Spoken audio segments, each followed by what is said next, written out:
Shalom kekasih-kekasih Tuhan Yesus Kristus. Bersyukur kita bisa berjumpa kembali pada saat ini. Saat ini saya akan menyampaikan sebuah renungan dengan judul Tetap Tinggal di Dalam Tuhan. Yohanes 15 ayat 1-5 mendasari renungan kita. Saya akan bacakan ayat yang keempat dan kelima terlebih dahulu.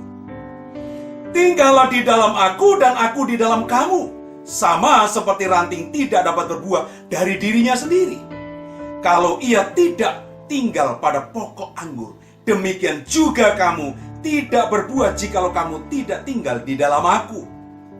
Akulah pokok anggur dan kamulah ranting-rantingnya. Barang siapa tinggal di dalam aku dan aku di dalam dia, ia berbuah banyak. Sebab di luar aku kamu tidak dapat berbuat apa-apa. Pada ayat yang keempat dikatakan tinggallah di dalam aku. Kata tinggallah dari kata bahasa Yunani meno yang artinya tetap tinggal. Tetap tinggal di dalam aku.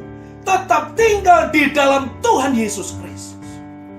Mengapa saudara dan saya harus tetap tinggal di dalam Yesus Kristus sebagai pokok anggur yang benar?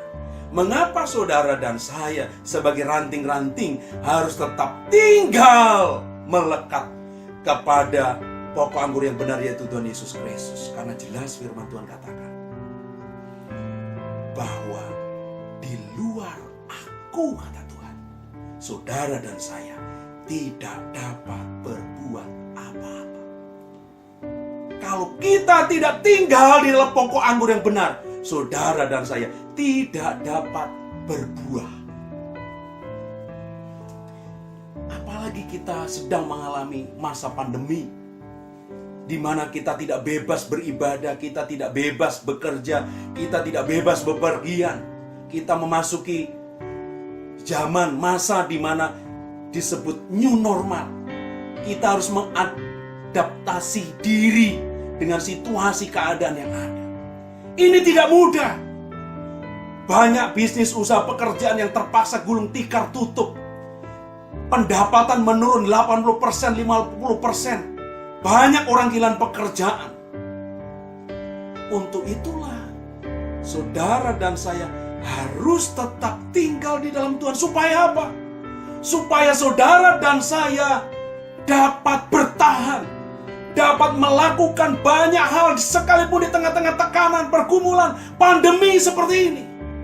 Karena jelas katakan, firman Tuhan katakan, Yesus berkata dengan tegas, sebab di luar aku, saudara dan saya tidak dapat berbuat apa-apa.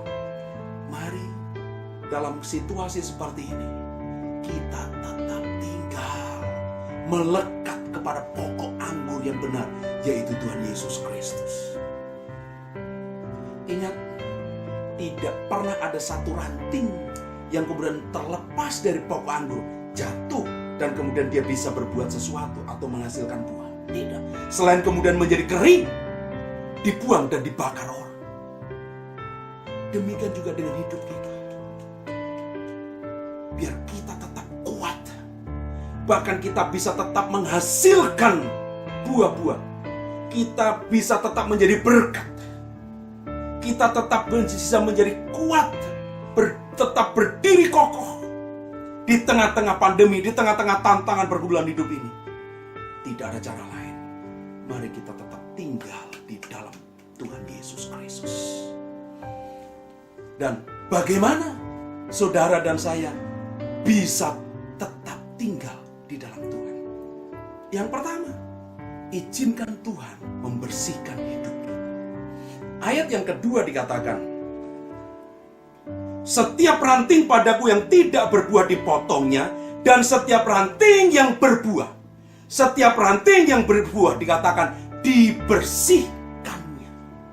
Ingat, sekalipun saudara dan saya percaya pada Tuhan Yesus Kristus, sekalipun kita sudah melayani Tuhan, kita mungkin sudah hidup sungguh-sungguh dengan Tuhan, itu bukan berarti saudara dan saya bebas dari persoalan, bebas dari masalah, bebas dari tantangan pergumulan hidup.